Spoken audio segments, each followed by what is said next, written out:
juga membayangkan akan sangat sulit bagi PC untuk meyakinkan publik, lebih-lebih lagi meyakinkan majelis hakim bahwa beliau adalah seorang korban, bahwa sudah terjadi kekerasan seksual di Magelang. Kenapa? Paling tidak dalam catatan saya ada 4 persoalan nih. Pertama, saya sampai detik ini masih belum teryakinkan bahwa ada seseorang yang melakukan kekerasan seksual sedemikian rupa, apalagi kalau bentuknya ruda paksa ya, kalau bentuknya ruda paksa, justru dilakukan di wilayah yang tidak dikuasai oleh si pelaku sendiri. Misalnya dia tidak bisa menghilangkan CCTV, dia tidak bisa mengusir orang-orang keluar dari sana, padahal orang-orang itu berpeluang menjadi saksi. Si pelaku juga tidak bisa menutup akses bagi sasaran untuk melarikan diri.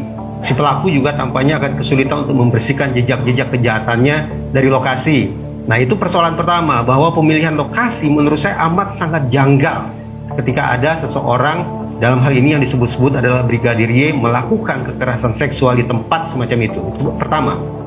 Yang kedua, tindak tanduk, baik itu perbuatan maupun perkataan PC, justru menganulir klaimnya sendiri bahwa dia adalah seorang korban.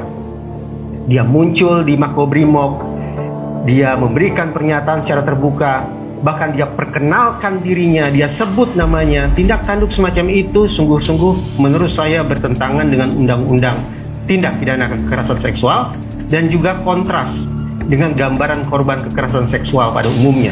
Korban kekerasan seksual pada umumnya berdasarkan riset diketahui memilih untuk mengisolasi diri, menghindari adanya kontak dengan dunia luar. Tapi faktanya PC justru muncul di hadapan publik. Itu masalah kedua. Masalah ketiga, PC ini tampaknya berdasarkan pemberitaan selektif dalam memilih siapa yang akan dijadikan sebagai teman bicara. Tempo-tempo dia sakit sehingga tidak bisa diperiksa oleh LPSK, tapi di lain waktu justru tampaknya cukup sehat, cukup kooperatif ketika diperiksa oleh lembaga yang lain. Jadi kesannya kadang-kadang sakit, kadang-kadang sembuh. Muncul pemikiran saya, apakah ini sungguh-sungguh sakit ataukah pura-pura sakit? Tapi kalau kata Komnas Perempuan kan Bu Putri Chandrawati ini mengalami trauma dan depresi hingga ingin mati, Mas.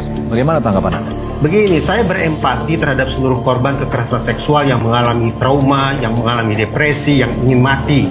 Tapi pokok persoalan yang saya angkat adalah trauma, depresi, ingin mati, apakah ia sifatnya selektif, hanya muncul secara insidental. Ketika bertemu si A, muncullah traumanya, muncullah depresinya, muncullah keinginan bunuh dirinya.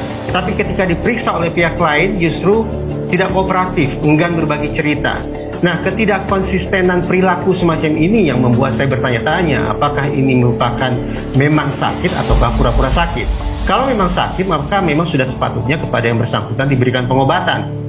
Tapi kalau ternyata ini pura-pura sakit atau malingering, maka ini akan menjadi sebuah persoalan serius juga dari sisi hukum. Itu alasan yang ketiga.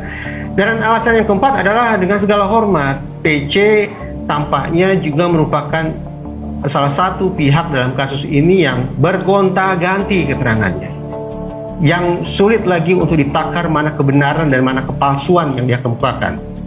Atas dasar 4 hal itulah, maka saya memilih untuk tetap terus terang, saya skeptis akan kelurusan, akan kejujuran klaim korban yang beliau sampaikan.